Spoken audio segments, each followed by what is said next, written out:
காங்கிரஸ், விசிக மற்றும் கம்யூனிஸ்ட் கட்சிகளை திமுக அடிமைப்படுத்தி வைத்துள்ளதாக பாஜக மூத்த தலைவர் தமிழிசை சவுந்தரராஜன் விமர்சனம் செய்துள்ளார். இதுகுறித்து சென்னை திருவல்லிக்கேணியில் அவர் அளித்த பேட்டியை மினி டாக்ஸ் பகுதியில் தற்பொழுது பார்க்கலாம். மாணிக் தாக்கூர் சொல்லியிருக்கிறாரு, அண்ணன் தினகரனும் அண்ணன் இபிஎஸும் சேர்ந்தது ஓட்டப்பானையானு. திருமாவளவன் கோச்சிக்க போறாருங்க, அவரோட சின்னத்தை ஓட்டப்பானைன்னு சொல்லிட்டு இருக்கீங்க. அதனால ஓட்டப்பானை எங்களுக்கு ஓட்டு பானைங்க. அதனால ஓட்டு கிடைக்கிற பானை தான் எங்க பானை, உங்களுக்கு தான் ஓட்டப்பானை. அதனால எதையோ பேசிக்கொண்டு அதே மாதிரி அண்ணன் திருமாவளவன் நேத்துல இருந்து அவருக்கு என்னன்னே புரியல. அதாவது தங்கம் விலை ஏறிச்சான், அதுக்கு தேசிய மோடி காரணம்ன்றார். என்னங்க இது? அவர் மிக அறிவாளி, எம்ஏ படிச்சிருக்கிறாரு. ஆனால் சொல்கிறாரு உலக தரத்தில் தங்கத்தோட விலை எதனால் நிர்ணயிக்கப்படுது? மோடியாலையா நிர்ணயிக்கப்படுது? அதனால் எதையாவது ஒன்று பேசணும்.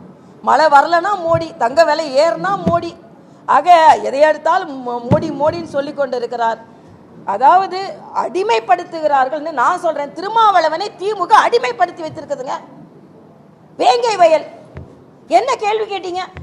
காங்கிரஸை திமுக அடிமைப்படுத்தி வைத்திருக்கிறது. ஜெயக்குமாரோட மரணம் என்ன கேள்வி கேட்டீங்க? கம்யூனிஸ்டுகளை திமுக அடிமைப்படுத்தி வைத்திருக்கிறது. அங்க எல்லாரும் போராடி கொண்டிருக்காங்க. கம்யூனிஸ்டுகளின் நிலை என்ன? இன்னைக்கு தமிழ்நாடே போராட்ட களமாக இருக்கிறது. தொழிலாளர்களோட தோழன் என்று சொல்லிக் கொள்கின்றவர்கள் நீங்கள், உங்களின் நிலை என்ன? ஆக எல்லாரையும் அடிமைப்படுத்தி வைத்திருப்பது திமுக தான்.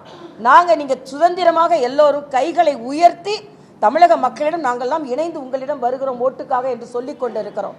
அதனால இன்றைக்கு அடிமை கூட்டணி, அடிமைப்படுத்தப்பட்டிருக்கின்ற கூட்டணினா திமுக கூட்டணி என்பதை நான் நேரடியாக குற்றம் சாட்டுகிறேன். தமிழ்நாட்டில் ஒரு மாற்றம் வர வேண்டும் என்பதற்கு இன்றைய தினமே ஒரு உதாரணம். இன்னைக்கு மொழிப்போர் தியாகிகள் தினத்தை மரியாதைக்குரிய முதலமைச்சர் கொண்டாடி கொண்டிருக்கிறார். ஆனா இன்னைக்கு அந்த மொழிப்போர் தியாகிகளின் குடும்பங்கள் எப்படி இருக்கிறது என்பதை, இந்த யாரால ஆட்சிக்கு வந்தாங்க, இன்னைக்கு திமுக ஆட்சியில் இருக்குதுன்னா மொழிப்போர் தியாகிகளின் தியாகம் தான். ஆனா இன்னைக்கு அவங்க குடும்பங்களை அவர்கள் இந்த அரசு கவனிக்கவே இல்லை. இன்னும் சொல்ல போனா மொழிப்போர்ல வந்த சலுகைகள் எல்லாம் யாருக்கு கிடைக்கிறது என்றால் உயிர் நீத்தவர்களுக்கு மட்டுமே கொடுத்து கொண்டிருக்கிறார்கள். உயிர் நீத்தவர்களுக்கு நமது அஞ்சலி.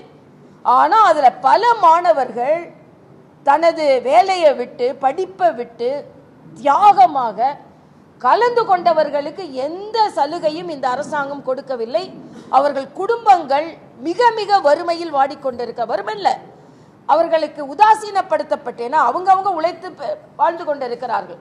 இன்னும் சொல்ல போனா உதவி தொகை கூட இறந்தவர்களுக்கு மட்டும்தான் கொடுக்கப்படுகிறது என்று நான் கேள்விப்பட்டேன். அவங்க பெற்றோர்கள் தங்கள் குழந்தைகளை தியாகம் செய்து அந்த போராட்டத்திற்கு அனுப்பினார்களா இல்லையா?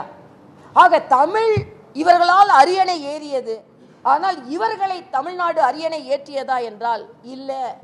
தேசிய ஜனநாயக கூட்டணி ஆட்சிக்கு வந்தால் மொழிப்போர் வீரர்களை இவங்க சும்மா கொண்டாடுறது மட்டும் இல்லாமல் அவங்க குடும்பங்கள் என்ன நிலையில் இருக்கிறது? ஏன்னா அன்சங் ஹீரோஸை தான் மரியாதைக்குரிய பாரத பிரதமர் கொண்டாட வேண்டும் என்று சொல்லி இருக்கிறார்.